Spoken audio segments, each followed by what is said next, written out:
Facebook page. I probably shouldn't recommend she look at that because then she'll get feedback and the echo. But we'll be live actually. So Yeah, I won't. I'm just on my phone. I'm in a room. I'm hoping my dogs don't bark. okay.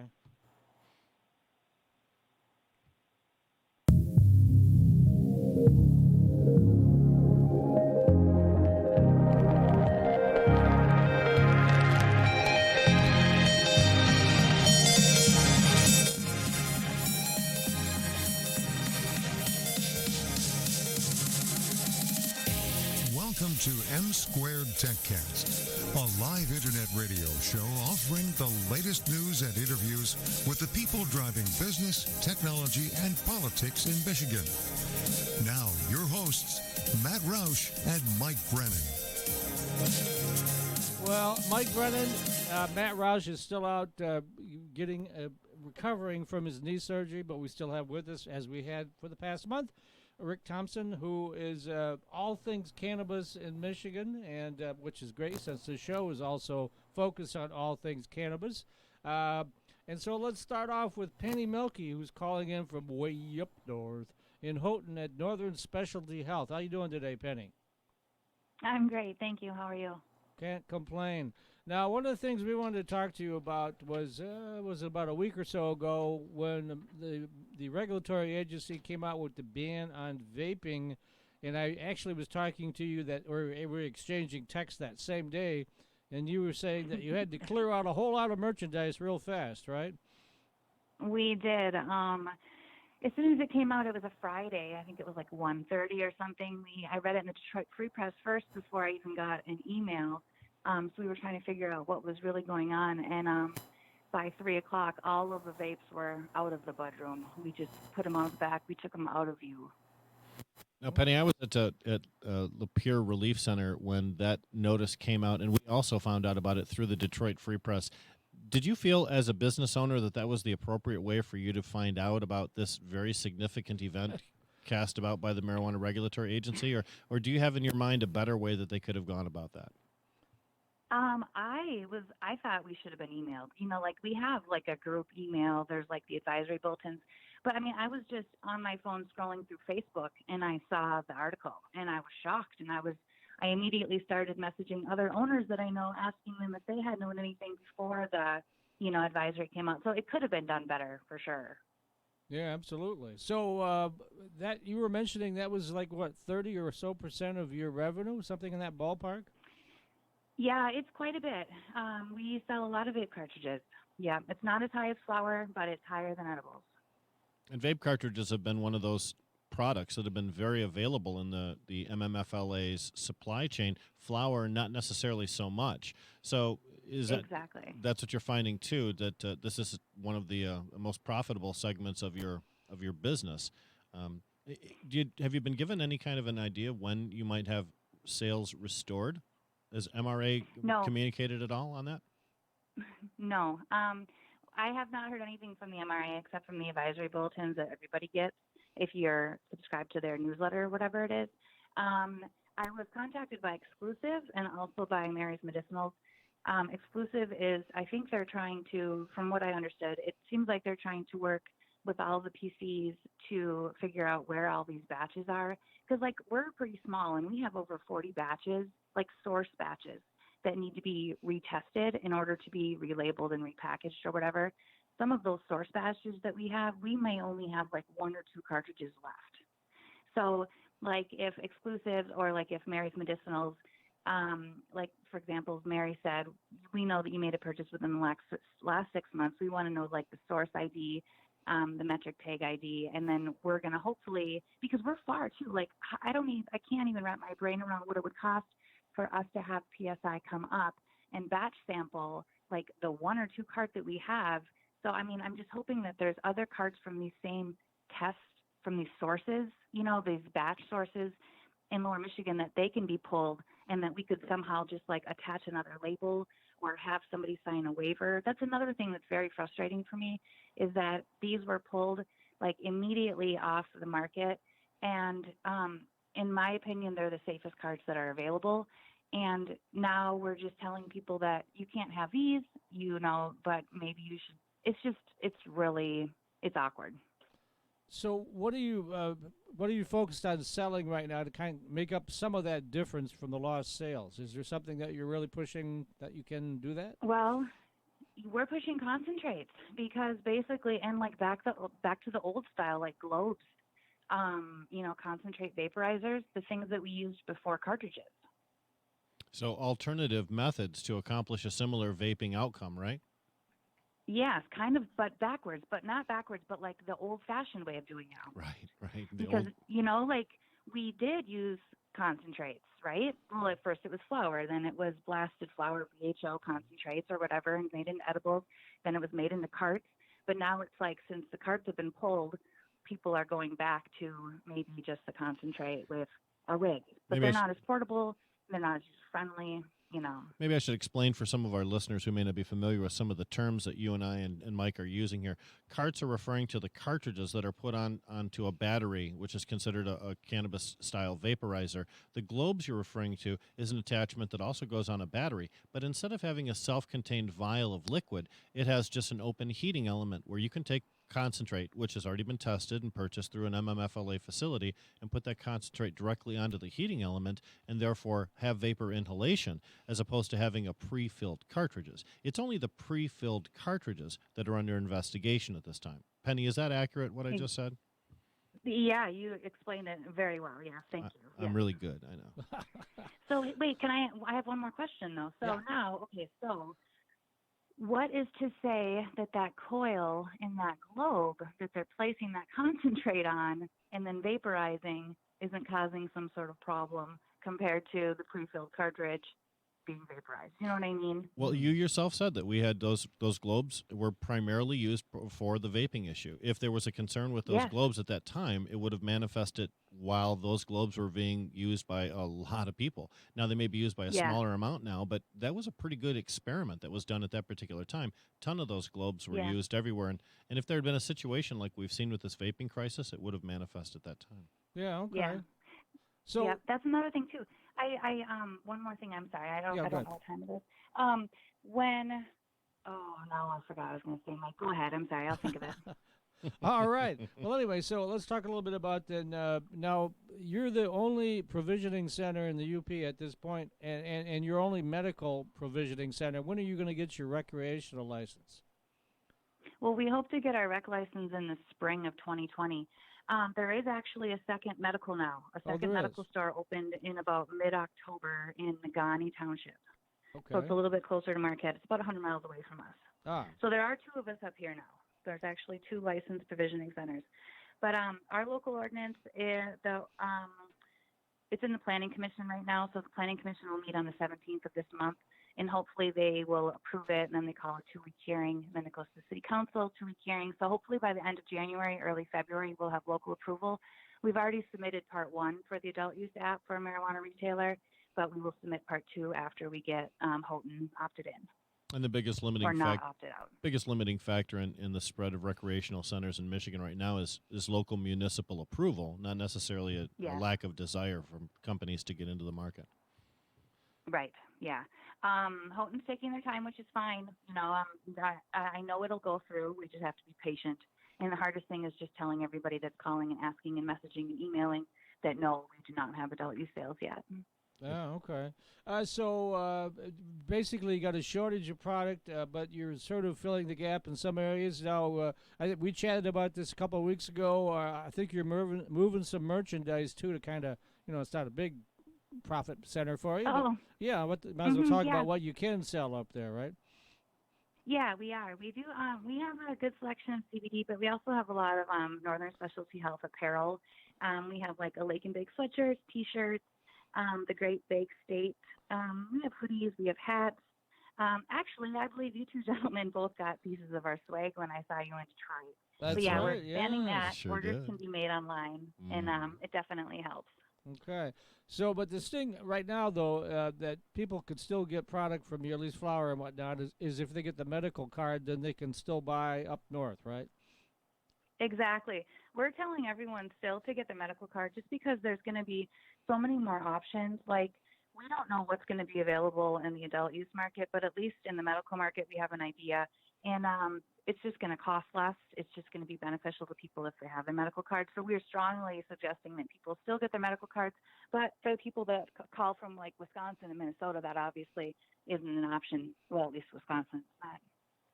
No, it's a very big concern as far as the number of people that are able to utilize the system.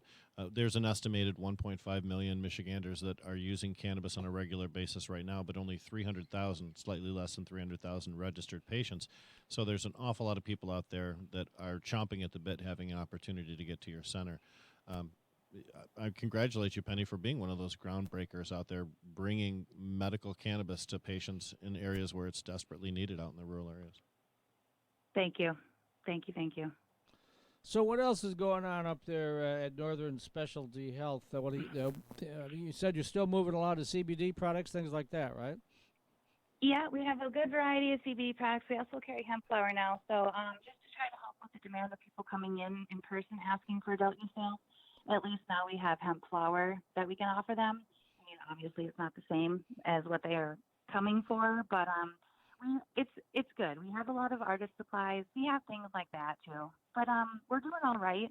We just got another order of medical products in. Now since we know about this 30-day 50% transfer thing, we actually have a little bit of time to plan because we're not going to be licensed tomorrow for adult use.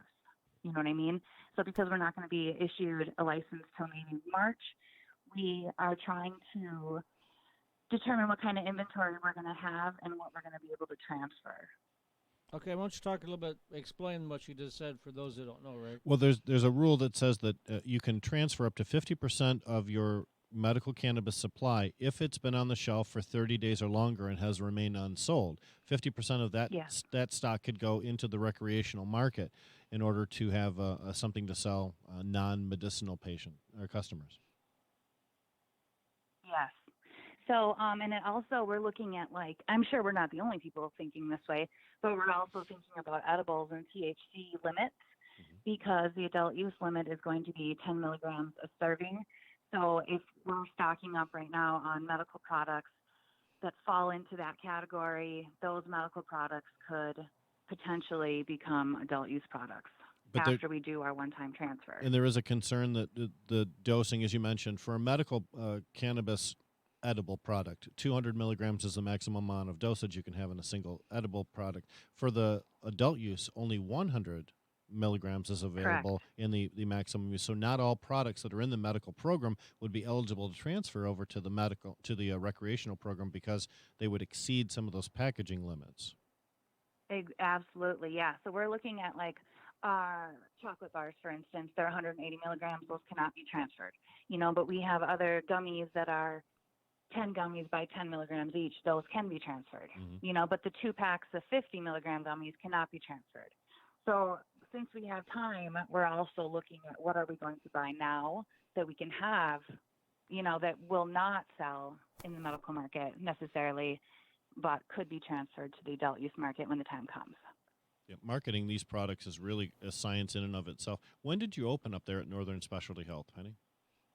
The original owner opened in 2011, but my husband bought it in 2013, so we're coming up on 6 years at the end of this month. Yep. Yeah. One of those centers that was able to transition out of the gray market and qualify for the very rigorous standards that allow you to participate in the regulated market. It's very difficult to do. Congratulations. Thank you. Yeah, it was a lot of tears, a lot of stress. It was definitely not easy. Yeah. So now, with all the new regulations and whatnot, is it costing you a lot more money to operate because of these new regs, or not so much? It is. I don't even want to think about what this year is going to be compared to last year. Everything's different this year.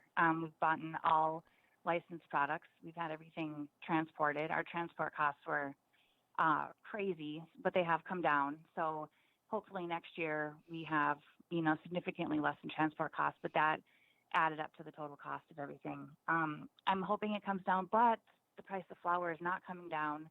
And that's another problem too, because people are now considering this 30-day transfer. The prices are going up. We thought flour was topped out at $42. I heard of $4,800 a pound. Yep. So Pretty it's crazy. not topping out because some of these big places can afford to buy it and then hold it and then just transfer it to the rec. So yeah, prices are not. The prices are high. Everything costs a lot more than it did in the past. And of before course, we were licensed. Most of those people that are the 1.5 million cannabis users that are going to be knocking on your door when you open up to rec market, those are people that already have alternative sources. And if the regulated market doesn't offer them a reasonably priced item at the same quality level they're used to, they will just not use the regulated market. That other industry's been around a lot longer. So that's true. Exactly. I know. Yeah. Right? Okay, we got about a minute left, so this is where we let you do your shameless plug. So if people want to find out more about Northern Specialty Health, how do they do that? Well, we have a website, northernspecialtyhealth.com. You can also find us on Instagram. It's NSH_provisioning_center. And then we also have an NSH_provisioning_center. We are also on Twitter, but we don't use that very often. We're located at 902 Razorback Drive in Houghton. We're open 7 days a week, and our telephone number is 906-523-5122. Okay. You do that Anything Facebook else you thing. want me to add? That Facebook thing too, Penny. Talk about that Facebook gig you've been doing. Oh yeah, the MCP one. The cannabis professionals. Cannabis Yeah. professionals. So somebody started. His name's Harry. He started a page called Michigan Cannabis Professionals. And I offered to be a moderator a couple months ago, and it's really been beneficial, and I've met a lot of people through it, and it's just another good place for people to communicate. So, yeah, Facebook is wonderful, although they have rules that are hard to abide by sometimes. But yeah. Rules. We don't need those stinking rules, right? Okay. I tell you, there's too many. Yes. All right. Penny Mielke, co-owner of the Northern Specialty Health in Houghton. Thanks for being on the show today. Thank you, you guys. Have a great day. Thank you. You too. Okay, bye-bye.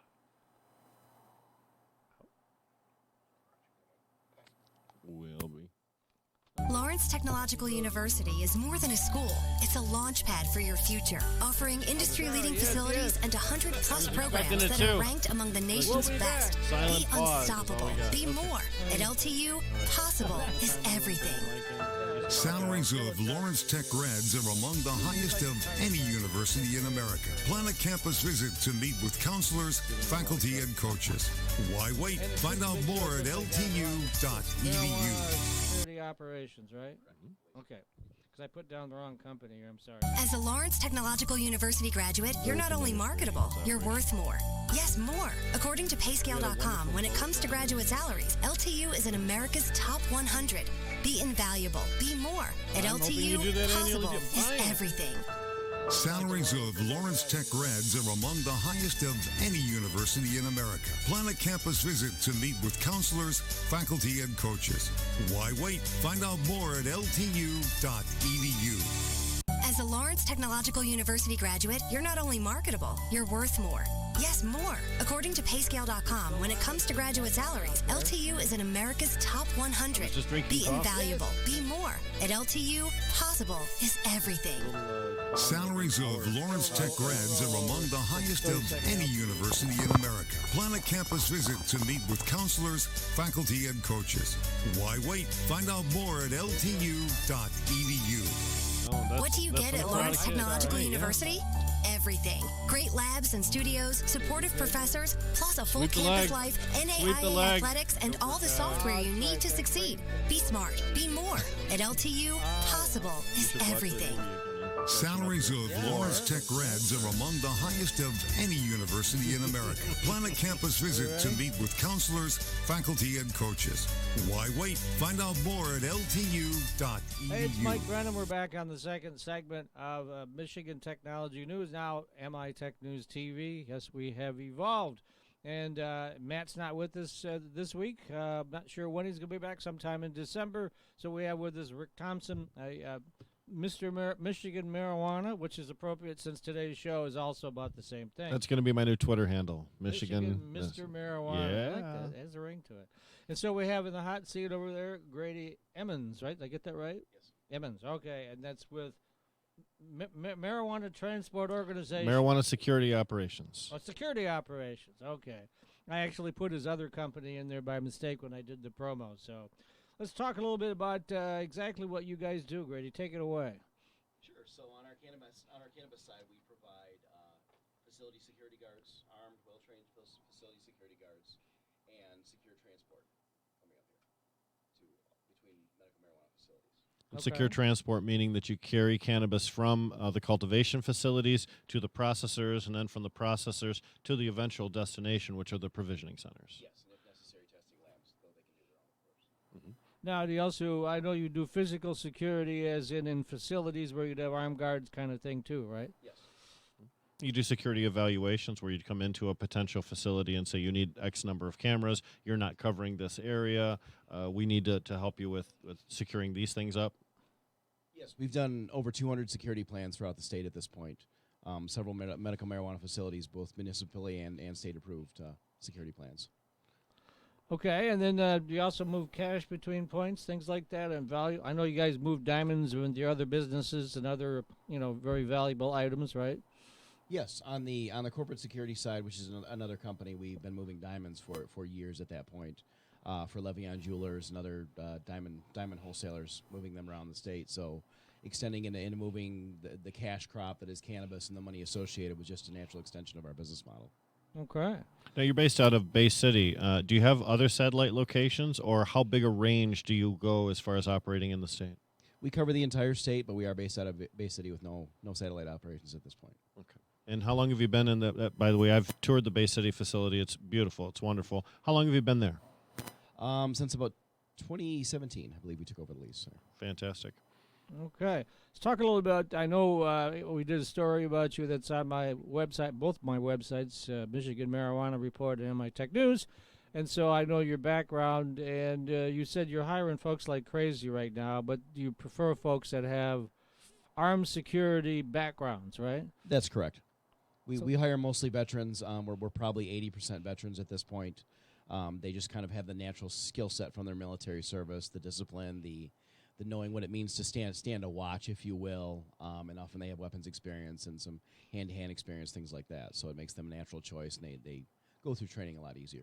There was a time when secure transport was envisioned as armed guards and big secure vehicles that had, bulletproof walls. And then like the Brinks trucks. And exactly. All that. But then the laws changed a little bit. Talk a little bit to our guests about what secure transport looks like and what the rules are regarding your industry.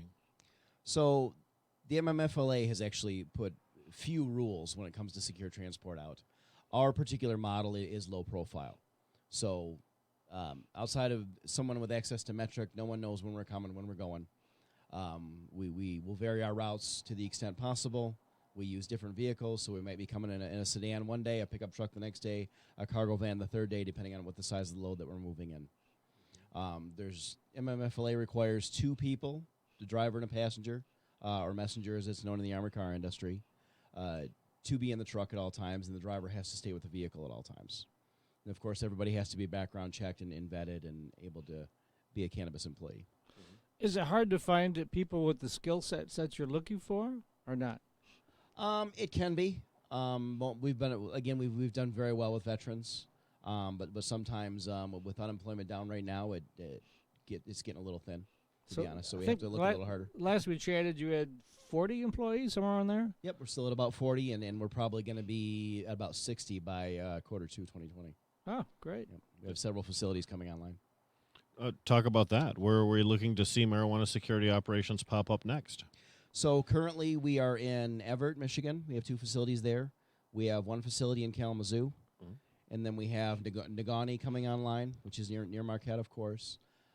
We have Adrian. We have Owasso. That's it off the top of my head. That's quite a lot. That's quite a lot. And all of those you imagine being open and available in 2020? Yes, that's when they're slated to open. Our clients sent us notification that they want guards and they want to be staffed up. Excellent.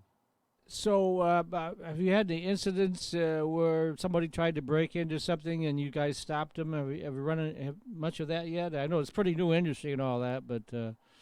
Not yet, fortunately. Yeah.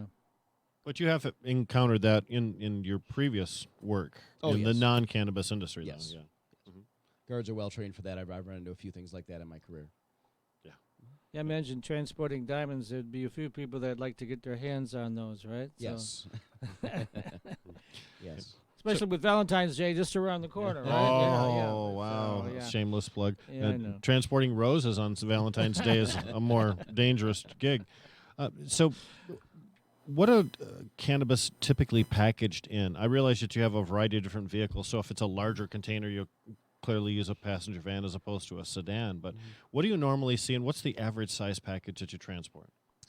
Average size is probably 10 pounds. We have a container model, so our clients buy a container from us that can be sealed, secured, and locked, of course. And whatever they put in that container is, honestly, we don't even check it because they put it in, they seal it up, we transport it, arrives at its destination sealed. We can look at the manifest, of course, and see what the client put on there, but other than that, we don't generally open the container. It's kind of like container ships in a way, isn't it? Yeah, that's the model we were going for. Right, yeah. So, and certainly it's, what's the outlook for 2020? I know you were saying you want to hire at least 20 more people, buy some more trucks. But, I mean, do you look for explosive growth next year, or is that more like 2021, 2022 out that way? Oh, we're anticipating explosive growth, definitely, especially on the guard side. Secure transport with the flower side, it's tough to say because there's not a whole lot to move out there right now. But on the guard side, we have more clients coming online all the time, and the client I referenced earlier, they gave us 6 more sites to stand up by quarter 2 2020. So, Grady, it's important to know that there's many different aspects of cannabis industry in Michigan right now. Have you been asked to transport hemp products? Is that something that's on your radar coming up? Yes, it is. In fact, we just had a client call us the other day that originally had a hemp transport to go down to Georgia. That fizzled out for him, but now he's called over the weekend and asked us to move to San Diego. Wow, that's quite a trip. You're going to drive it to San Diego? We're working out the logistics of that. Yeah, right I was now, going to say. Can I be the passenger? Yeah, sure, Rick. You could be the messenger guy sitting there, right? You know, No. What's that? How is nobody making a Smokey and the Bandit joke? Oh, Smokey and yeah, the Bandit, right, yeah. Eastbound and Good point, down, yeah. 18 Dave wheels Phillips are on the rolling. board there. We probably couldn't hear him, but he was saying we should be making Smokey and the Bandit jokes. That's so. right. So what's a typical cost of a transport? I mean, obviously it varies based on weight or based on distance, but how much can people anticipate transport is actually adding to the cost of their gram of cannabis? So our pricing structure is such that our small container, which is I believe 3 cubic feet, is $100 for the container, and that's up to 50 miles. So if you need to just move it down the street, it's just a flat price of $100 per container. Our large container, which I believe is 6 or 7 cubic feet, that's $180. Same thing. Mileage doesn't kick in until after the first 50. Then after the first 50, it's $1.50 a mile after that. So a 3-foot container, that's quite a few pounds of cannabis you can put into that. So $100 to deliver that seems like it's a very low cost. Our pricing model is cost based, so we set our pricing based on what it takes to put 2 guys in a truck, and when we actually start making money is when we have multiple clients on the truck moving multiple containers. Yeah. So are you sort of on call? Somebody could say, hey, I need you right now. Can you come get this? Is that how you work or not? Yep, we have a 24/7 dispatch available. Someone can call at any time and say, hey, I need you to move this. If it's short notice, there might be a surcharge or another fee that we tack on, of course. But if we can schedule it and work it into another route, then we certainly charge extend discounts and charge reasonable prices. If the guy shows up in his Batman jammies, then you pay more, right? Exactly. Exactly. I dig it. Okay. Or one of those karate outfits too, right, Dave? Oh, get a gi. Get the gi.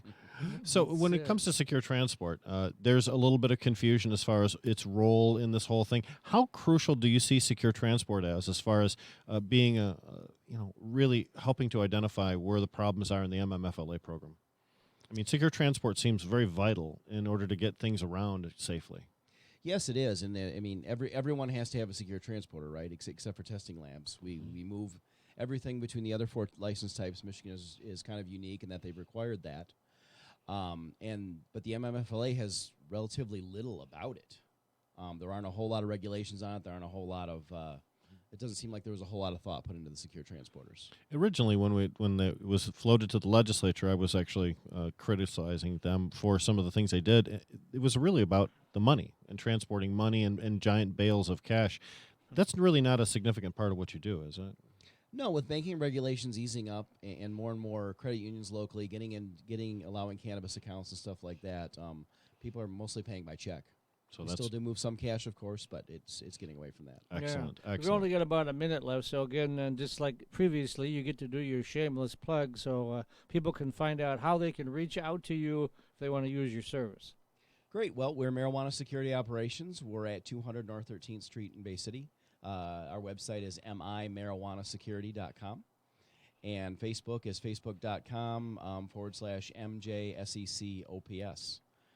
Feel free to reach out to us on our website via phone at 800-390-6817 or on Facebook, of course. Yes, and then you can also look up his story on either one of my websites. Just published that about a week ago. Great background story there. And so we're done with this segment. We've got 2 more to go. We'll be right back. I was prompted before I didn't say that. So you've been watching Michigan Technology News / Michigan M2Tech TV. I can do it. Lawrence Technological University graduates earn a degree and a higher starting salary. In fact, when it comes to earning potential, the Brookings Institution ranks LTU 5th among U.S. colleges and universities. Be enriched. Be more. At LTU, Jamie and I are going to go eat after is this whole everything. thing, too. You guys, we should all just Salaries go of together. Lawrence Sit and watch the Tech rest of the among show. the highest of any university in America. Plan a campus visit So, to meet Jamie, with counselors, the segment you faculty, and I were and going to do, coaches. Mike already had Why wait? previously Find booked a out guest more that at we've forgotten about, which is why so we were just... Lawrence Technological University is all about However, opportunities. we do, You go to learn a beyond the round table. campus, doing real-world research for top companies and honing your I bet skills there through is. co-ops and internships. Maybe a little Apply what you shocking. learn. Be challenged. Be more. At LTU, Yeah, possible I was, is I was at, everything. Jamie Cooper's Salaries event, of and, Lawrence we Tech were grads drinking, are and I among was the approached by highest these of guys any that- university in so, America. Plan a I campus forgot visit to to meet write with that down. counselors, faculty, and coaches. Why wait? Find So out it more never at showed up, but- ltu.edu. You know, What do you so- get at Lawrence I pronounced your Technological last name University? McRitchie. Everything. Great labs and studios, supportive So your name professors, I know, plus a full Joshua campus life, Holton. NAIA athletics, and all the software you That's need your to audience succeed. right Be there, smart. so, Be more. At LTU, possible is whenever Mr. everything. Davis, Salaries of Lawrence Tech grads are among the highest of any university in America. Plan a campus visit to meet with counselors, faculty, and coaches. Why wait? Find out more at ltu.edu. Hey, it's Mike Brennan. We're back on M2Tech TV. I could do it right this time. Got too many titles out there, too many things we're doing. And Matt's not with us this week. He's been out for a month now getting his knee repaired and recovered from all that. But we do have a full show here that's really focused on the hot new industry in the state. And we have Mr. Marijuana himself here, Rick Thompson. My title keeps getting better every segment. I can't wait to see what it is next week. Yeah, I'm not even drinking yet, so there you go. So we have with us, we have an attorney with us, so we have to be careful what we say. Joshua Colton from the Hemp Law Group. Hey, thanks for having me. It's good to be here. Yeah. So let's talk a little bit about, well, start off with what is the Hemp Law Group? I know that you've got other legal stuff you do, but you have one that's focused just on hemp law, right? Sure. So my firm, which I started this year, and prior to that was doing similar work, is focused around the cannabis industry as a whole. In the last 3 years, we've developed a lot of experience working in the hemp space, both outside of the state and more recently as Michigan laws have evolved more and more in the state of Michigan. We represent clients from seed to sale to lawsuit, as we say, unfortunately. It happens, to be the fact that because this industry is so new and evolving and has so many kinks that are still being worked out, similar to how the marijuana industry currently is, there's a lot of things to look out for. There's a lot of pitfalls. There's a lot of people who seem to have get-rich-quick schemes. Huh. I've heard that before, huh? We spend a lot of our time just advising people in the industry of how to try to protect themselves as much as possible, especially when a large portion of our base now are moved away from, maybe developed cannabis business operators or things like that, more towards your everyday farmer who are used to being able to shake your hand and have it mean, what it means. That doesn't seem to always be the case, but we try to do our best. Yeah, that's the thing. A lot of the farmers out there are, they're having issues because of the tariffs on soybeans and corn and whatnot, and they're thinking, well, heck, let's just grow hemp. It's not as simple as that, is it? No, not quite. And obviously it's still worth, when you're a farmer, you have this mentality that I know how to grow things. You've spent your entire life, sometimes generations of people in your family have been doing so. Right. But no, I think people are learning a lot, especially when there's so many unknowns about the industry. Again, everything from where do I purchase my genetics, and how does that work out when you're buying a plant that's not necessarily going to be consistent from how it was grown in the state of Colorado to how it's going to end up growing in Michigan, down at sea level. That's one of about 1,000 different issues that people have run into. And then the male-female thing, if you get too many males, then you're just going to have a real mess on your hand, right? Oh, absolutely. And it goes right back to genetics also. So a lot of what's happened this year is farmers have tried to sell, seed suppliers have tried to sell these feminized seed. The term feminized usually, at least, is supposed to indicate that you're looking at 98% of the time you're having a female seed, which obviously, if you're specifically growing for CBD purposes, you want all females. Any males are going to cause the production of seed, which is going to reduce your potency, which is going to reduce your end product.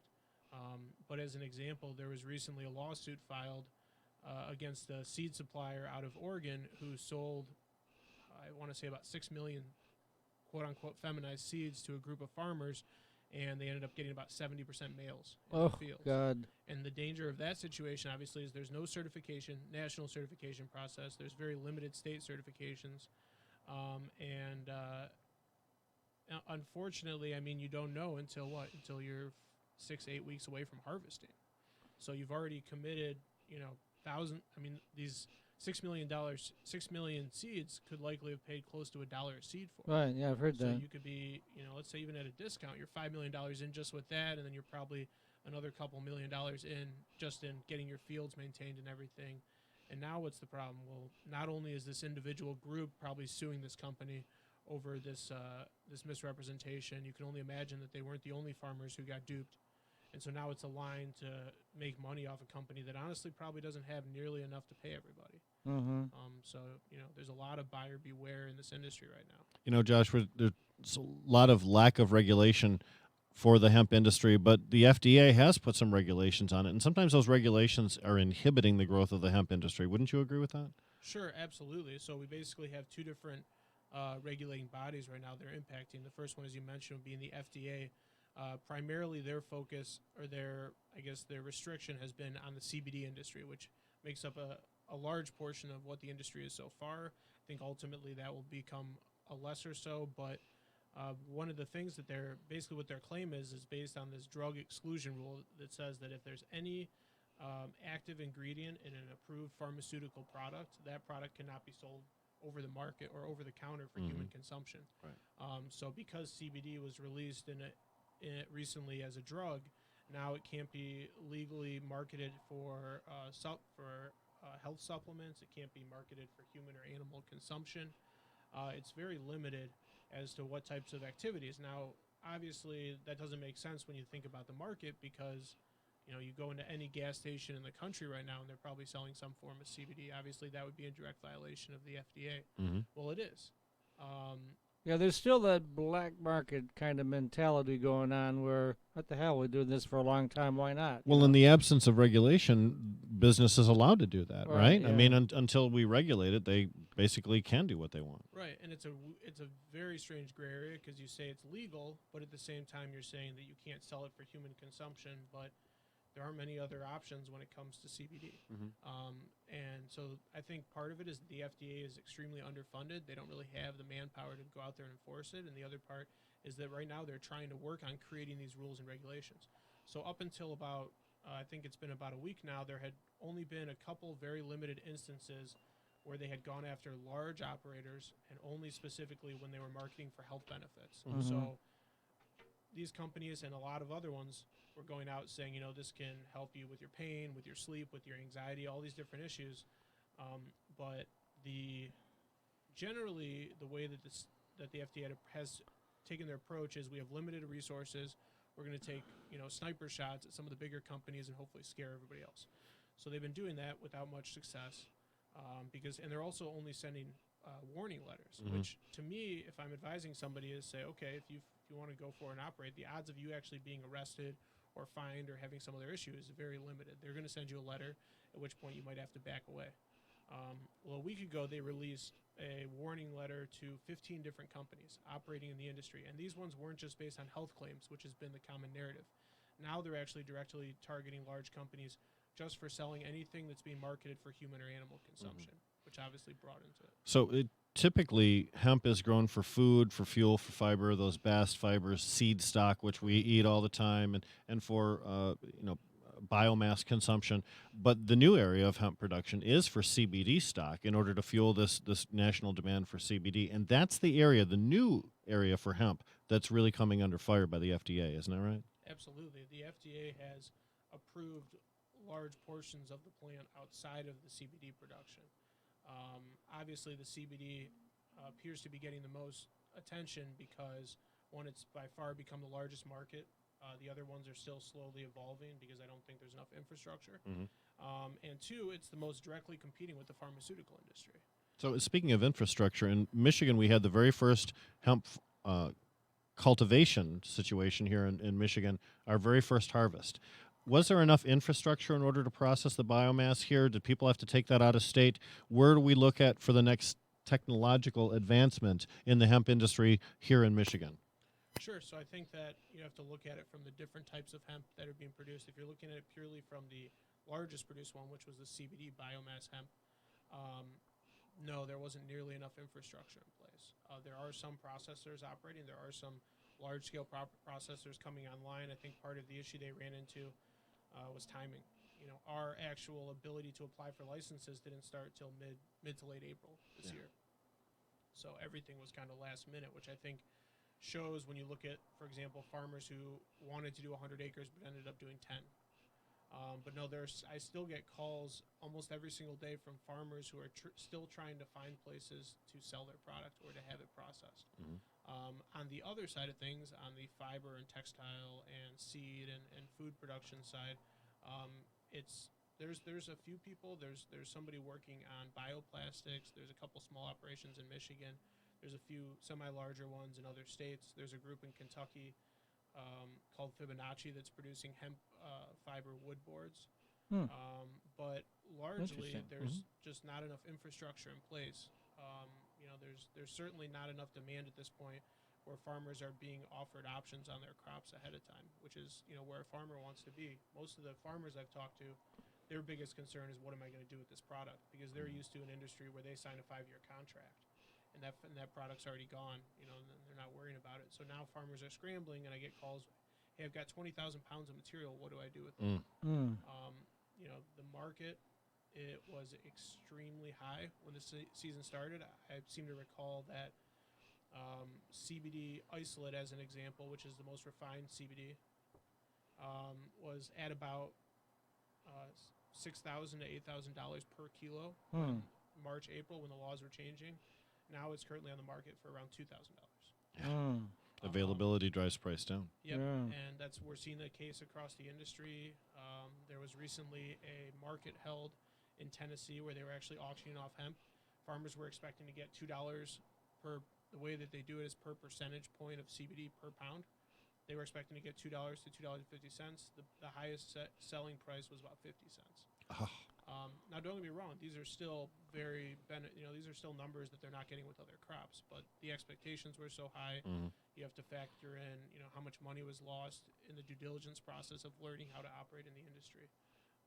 And I suspect that there's going to be quite a few lawsuits. How many hemp farmers were licensed by Michigan Department of Agriculture and Rural Development to actually grow hemp in Michigan this year? I don't remember the number of approved license holders. I do believe they said that there was, because you have to say how many acres you anticipate doing. I believe they said 25,000. 25,000 acres? I would imagine that number is probably 25% of that, if that. I heard about 600 licenses issued, but oftentimes people will get a license just to have it as a memento. I was in the first year, put it on the wall. They never intend to grow. So there's some of that, too. So it's difficult to know exactly how many farmers invested their time and their agricultural techniques in order to do this. Correct, yep. And there were, so if you were just going for a grow license and you just wanted to jump in early, it was only $100. Wow. I'm sure that there were quite a few people. I know of a lot of farmers, again, who said they were going to do 100 acres and did 10, or said they were going to do 1,000 acres and did 50. It just kind of, people start to realize, all the uncertainty and all the issues, and they start to logically scale back and say, okay, this is a test year. All right, we're down to the last minute, so I was going to ask you what the outlook is, but we'll cover that another time, or we'll do a column on that. But this is the chance for you to tell people how they can reach out to you if they want more information. Absolutely. My name is Josh Colton again. I work with the Hemp Law Group, or J. Colton Legal. You can reach me by phone at 734-649-1630, or by our website at jcoltonlegal.com. That's JColtonlegal.com. Okay. Thank you. Excellent. Thanks, Josh. We'll be right back with one more segment. You've been watching MI Tech TV. See, I got it right this time. Lawrence Technological University graduates earn a degree and a higher starting salary. In fact, when it comes to earning potential, the Brookings Institution ranks LTU 5th among U.S. colleges and universities. Be enriched. Be more. At LTU, possible is everything. Salaries of Lawrence Tech grads are among the highest of any university in America. Plan a campus visit to meet with counselors, faculty, and coaches. Why wait? Find out more at ltu.edu. As a Lawrence Technological University graduate, you're not only marketable, you're worth more. Yes, more. According to payscale.com, when it comes to graduate salaries, LTU is in America's top 100. Be invaluable. Be more. At LTU, possible is everything. Salaries of Lawrence Tech grads are among the highest of any university in America. Plan a campus visit to meet with counselors, faculty, and coaches. Why wait? Find out more at ltu.edu. Lawrence Technological University is all about opportunities. You learn beyond the campus, doing real-world research for top companies and honing your skills through co-ops and internships. Apply what you learn. Be challenged. Be more. At LTU, possible is everything. Salaries of Lawrence Tech grads are among the highest of any university in America. Plan a campus visit to meet with counselors, faculty, and coaches. Why wait? Find out more at ltu.edu. And we're back with the final segment on M2Techcast, MI Tech TV now. And this whole show has been devoted to that hot new business that just started, well, the recreational side anyway, on Sunday, December 1st, where we folks in Ann Arbor, I was going to drive down there just to look at the lines, but I didn't have to because I saw all the coverage. They were very long lines. Like a waiting for Santa Claus at the shopping mall. Kind it was of thing. ridiculous. Yeah, it was like that Christmas story thing where they're all waiting, right? So, well, it shows the level of excitement the state has about the cannabis industry. Yeah. That's our subject today. And we have with us on the show today, we have Kevin McRitchie, who is with Helios Security. He's the Chief Executive Officer. And so let's talk a little bit about what you guys do. Sure. Thanks for having us on the show. First of all, I appreciate the opportunity to be here. Helios is first and foremost a security company.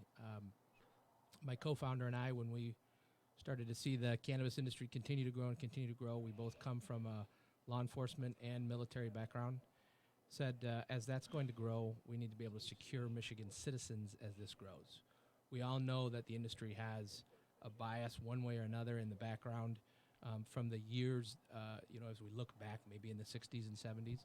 And so if the market's going to grow and the opportunity is going to be there, we felt we needed to put an organization together of security professionals in conjunction with other security professionals and security companies that are out there doing a great job.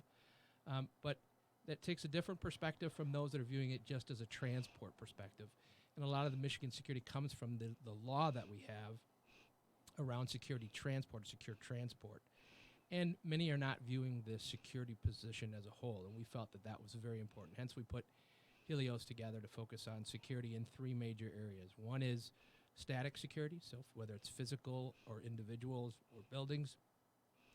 Two, mobile security, so what we would think of in secure transport in the business, but anything that moves for that matter. And then last, in the cyberspace.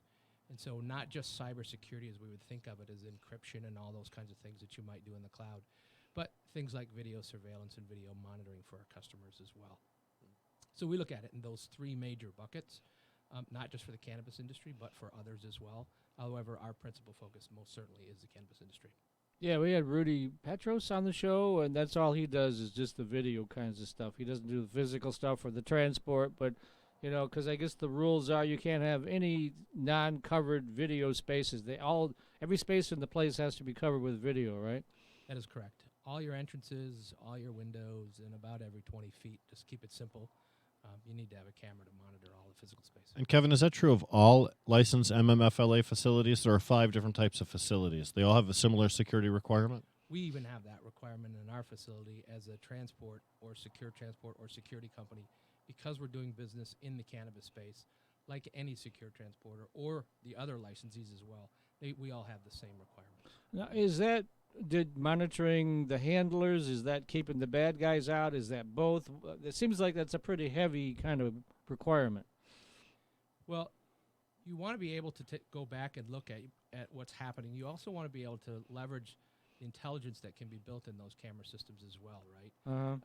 If you have 1,000 cameras that you're monitoring for multiple customers, you can't have 1,000 people or even 500 or 200 people that are monitoring. That doesn't scale. Right. So if we start thinking about the intelligence that can be put in those monitoring systems and monitoring tools, where the cameras provide us our own alerts to help direct our monitoring staff or operations staff, so that they're not trying to watch all of that at one moment, and then the ability to look at those in a secure mode, maybe from remote. If we see an alarm, our operations center would see an alarm, we would want to be able to see that as the executive staff as well, what that was, how do we dispatch someone, what's going to happen, who we're going to dispatch, is it someone from ourselves, local law enforcement, that sort of thing.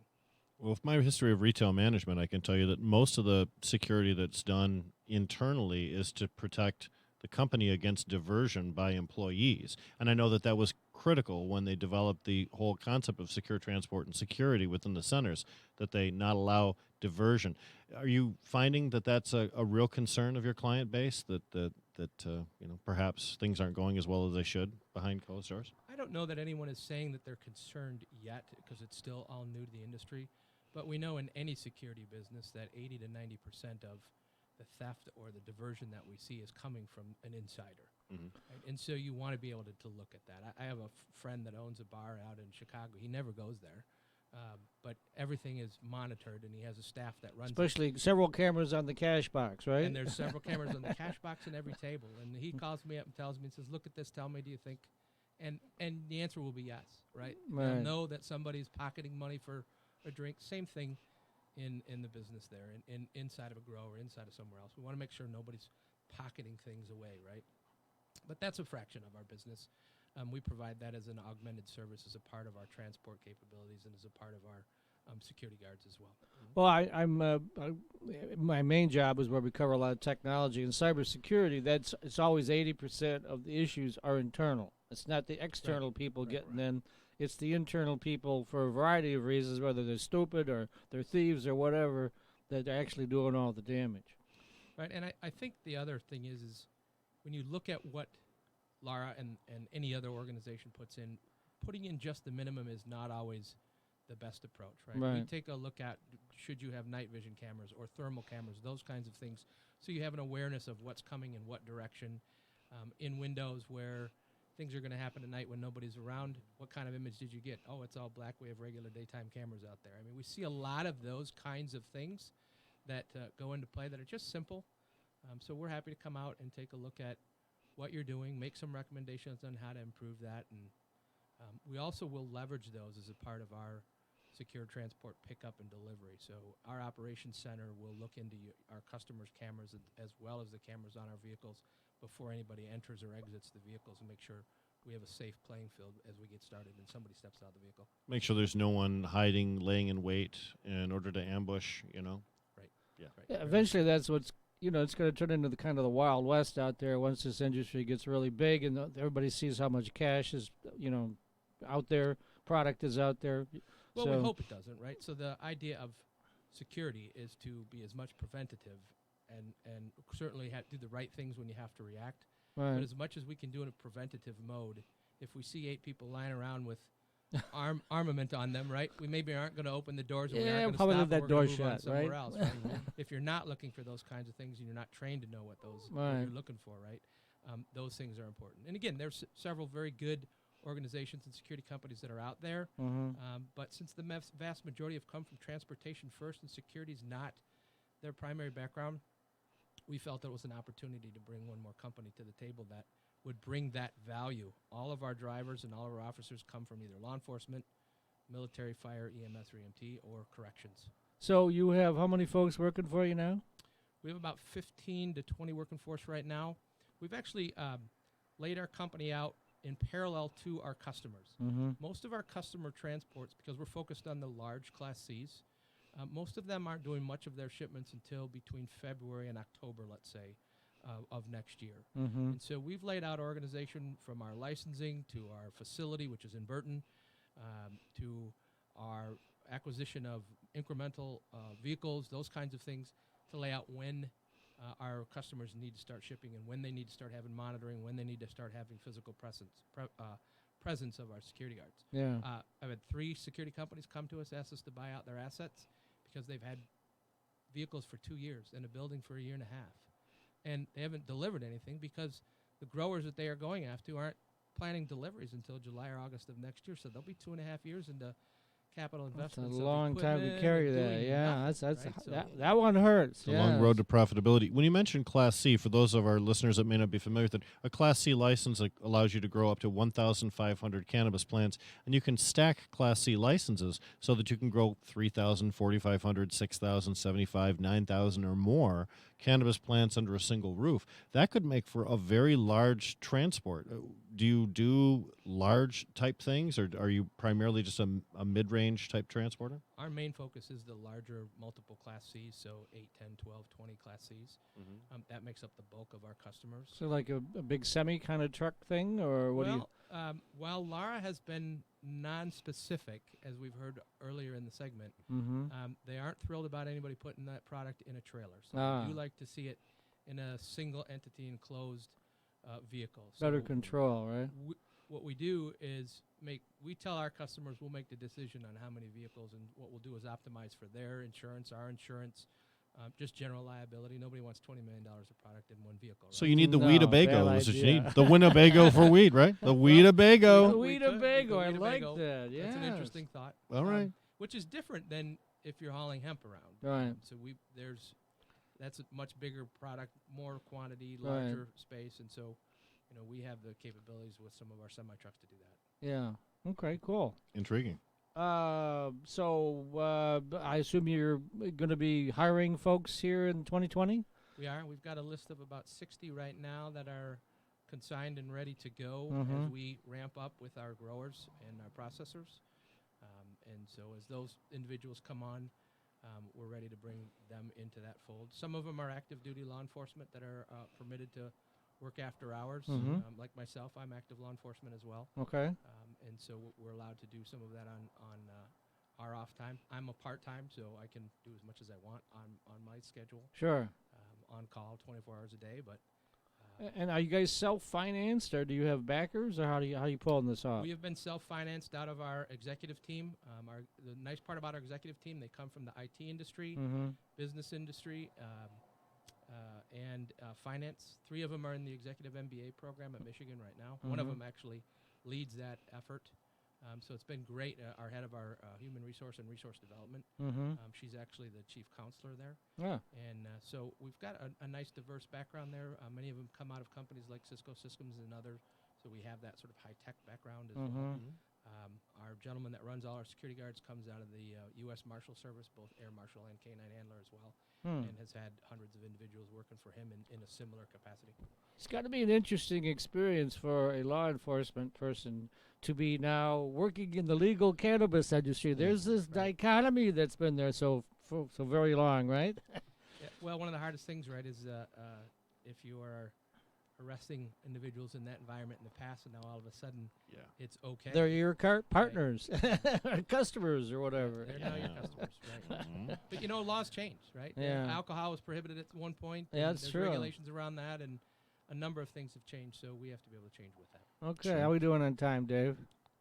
Now, 2 minutes to go. A lot of people don't know Burton is just right next to Flint. Do you have plans to expand out of the Genesee County area?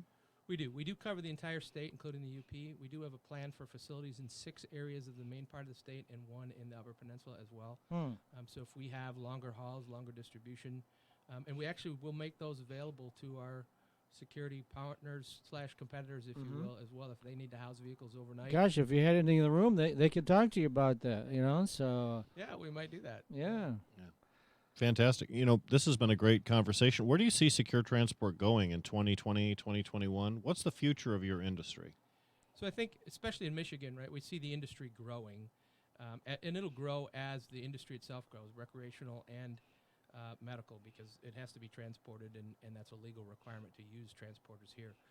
We've also had other states approach us about how to do it right, based on what we've seen be successful and maybe some of the complications that Michigan has had in putting this law in place, and the sort of loss of product that has occurred between grower and ultimate dispensary in other states. Right. And so I jokingly say that the transporters have sort of become the police for the police, because what goes on the truck has to come off the truck at the other end, right? And so I think you'll see a significant growth in this space, but the ability with Michigan pioneering this, for all of us in this space, to be able to help others.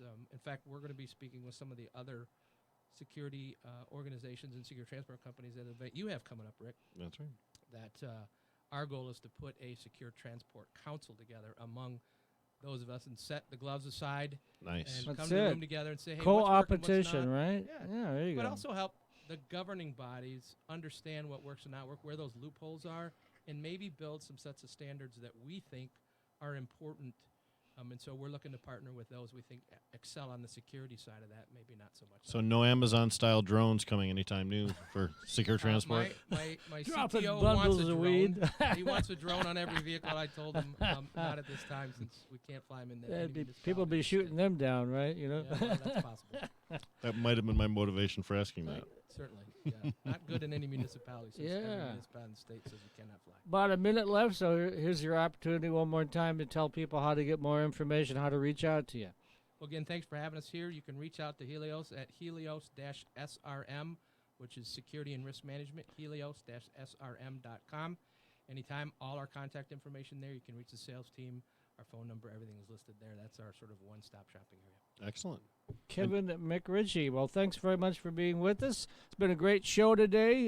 We're gonna see if we can. I'm gonna be at Rick's big event on Thursday in Lansing. We can plug that mercilessly. Go ahead. Michigan Cannabis Leaders Night at the Lansing Radisson Hotel in the Grand Ballroom. We have about 30 corporate sponsors. We're expecting a ton of folks there. It's a wonderful event. I hope everyone decides to come out. That'll be Thursday, December 5.